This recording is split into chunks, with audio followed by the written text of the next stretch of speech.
আজকে আমাদের ভুট্টার বয়স 28 দিন ভুট্টা গাছের।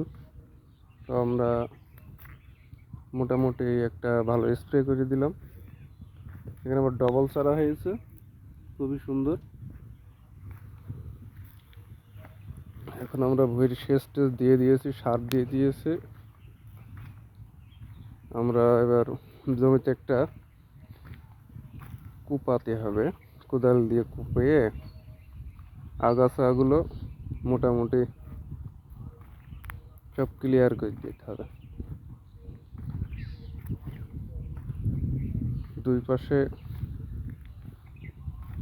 একটা আখের জমি আছে, প্লাস ধান ক্ষেত, যার কারণে একটু পানিতে অসুবিধা হচ্ছে মনে হচ্ছে। কিছু কিছু জায়গায় আমরা ডাল পুঁতে দিয়েছি যাতে পাখিরা এসে পোকামাকড়গুলো খেতে পারে। এই যে এতে একটা সুবিধা আছে যে যে পোকাগুলো ভুট্টা গাছে বসবে, পাখিরা ওই ওই ডালে বসে সেগুলো খেয়ে ফেলতে পারবে। এর থেকে গাছ রক্ষা পাবে পোকার আক্রমণ থেকে। এই সাইডটায় জমিতে ধানের ভুঁইর পানি আর লিক করে চলে আসছে, তাতে একটু অসুবিধা হচ্ছে।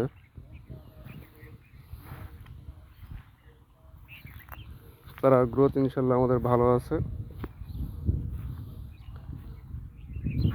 খুবই ভালো আছে।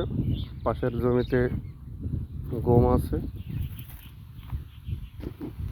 গমের জমি, ওদের ফলন ভালো আছে মনে হচ্ছে। গাছ তো খুব সবুজ আছে, ভুট্টা গাছ যথেষ্ট পরিমাণ ভালো আছে আমরা দেখছি।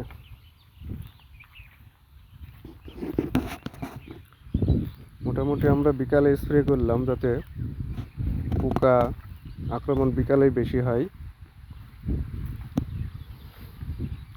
বিকালে স্প্রে করার কারণে আমাদের গাছগুলো আরও ভালো থাকবে। বিকালে যে পোকাগুলো আসে সেই পোকাগুলো আর গাছগুলো খেতে পারবে না, তাতে গাছগুলো সতেজ থাকবে আশা করা যায়।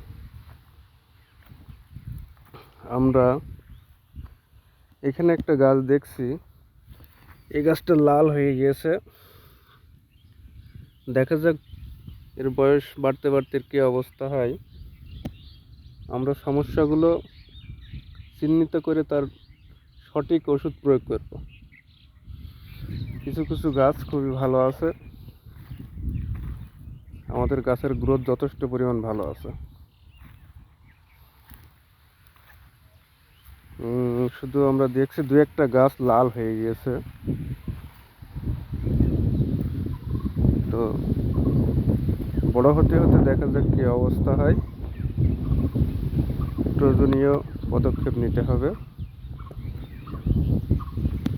আজকে আমরা জমিতে স্প্রে করলাম কীটনাশক অ্যাবামাক্টিন গ্রুপের এবং সালফার।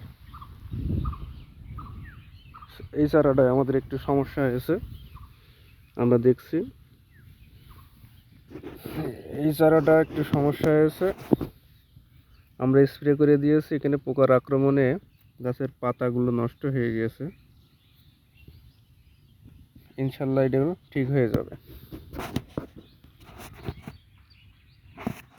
পরবর্তীতে আমরা আবার একটা ভিডিও দেব পর্যায়ক্রমে, যাতে আমাদের সুবিধা হয়। সবাইকে দেখার অনুরোধ রইল। ধন্যবাদ।